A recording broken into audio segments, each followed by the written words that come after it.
Hi everyone, it's Johanna P. Grant here for Thinking Out Loud, and yeah, for my video blog for Thinking Out Loud. So it's been a minute since I put up a blog.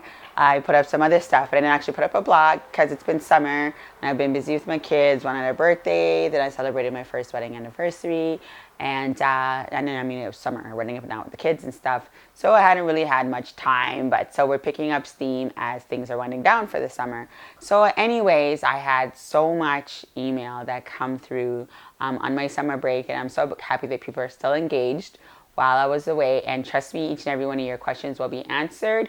And as a result, I'll probably be posting more than once a week. But yeah, we'll see how it goes. Life dictates everything, right? So, anyways, this first topic, or one of the topics I'm going to talk about today, is in terms of DNA testing and paternity testing on your children.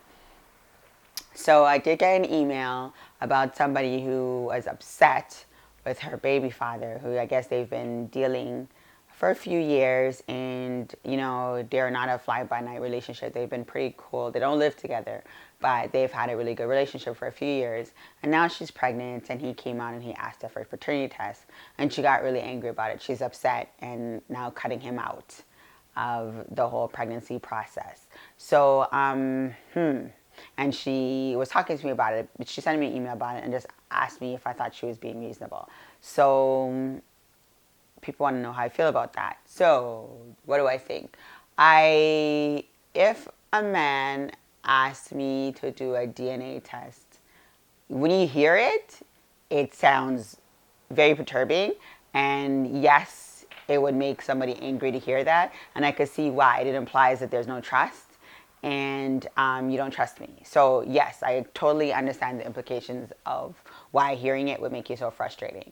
And from a woman's perspective, when you've been with someone for a long time, you know you've been sincere and truthful to that person, then yeah, you feel like someone just slapped you in your face. But I'll tell you, as a woman to our next woman, yo, he wants a test, give him a test. Why fight it? Like, honestly, would I do it now while I'm pregnant? I wouldn't risk an amniocentesis for that. That can wait until the baby is born because it's a non-invasive test once the baby is born. It's not a big deal, right? But I wouldn't do it in my pregnancy. He was asked is just going to have to wait. Would I cut him out during the pregnancy? No. Because if you know, as a woman, if you know deep down inside in your heart that the kid is his, there's no need to cut him out. All you're doing is answering a question that he has. And whether you think the question is reasonable or not, it's still a question that he has. And if he has doubts for whatever reason that he has doubts, you don't have anything to worry about because you know that it's true. Give him the benefit of the doubt and just do it. What's the big deal? Furthermore, if it's that one card, like your relationship is a good relationship, there are some people who are in tumultuous relationships where, they're in a constant battle royal for whatever reason, and the man is using, she doesn't know who her baby father is, and she's refusing to do the DNA test because she doesn't know. Well, to shut an asshole up like that, all you do is give him a test.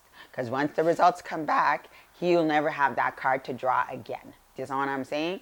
And then on the flip side of this, I have sons, right? And they don't live with their girlfriends. And if one of them ever felt that they wanted to have a DNA test on the kid, hey, I'm all about that. Like, why not? I mean, am I going to treat the girl like crap the whole her whole time of her pregnancy? No, I wouldn't do that. And I wouldn't treat the kid bad until I know. I wouldn't treat a kid bad, period. But I wouldn't treat anybody anyway until I know. But you know what? Investing love and time and energy into a child that potentially at the end of the day could not be yours for someone else to come and claim, that's pretty big. And there are people who have done it. There are lots of women who've lied about who the father of their kid is, either due to shame, maybe because they're a troublemaker, they have their own agenda. Who knows? So you know what? I mean, it's pretty simple. It's not that big of a deal. Yeah, I know it's a little bit embarrassing. And yes, I know the man could be quite bright when asking.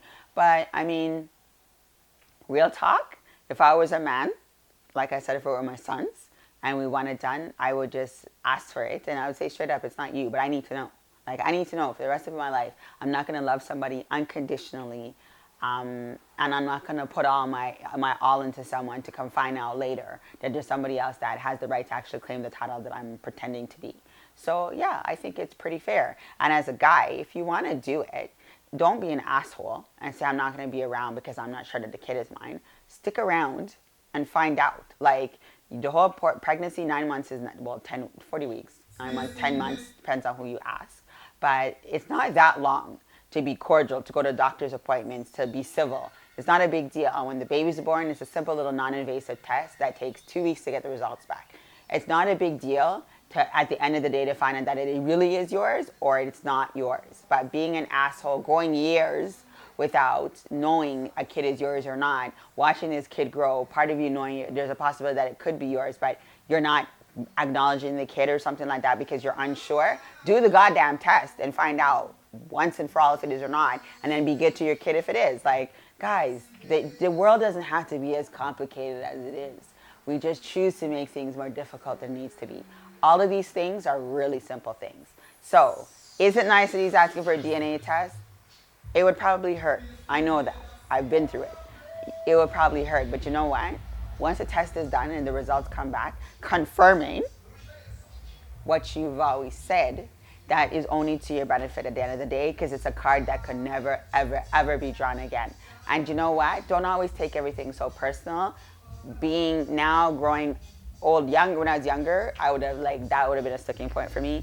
Now that I'm older, I find it a little bit easier to walk in shoes of other people, or at least I try to. I can't walk in the shoes of a man. I'm not a man. But I try to, and I can see, like, I always say to my kids, I can't swear for you and you're not in front of me. So you could say, I didn't, all you want.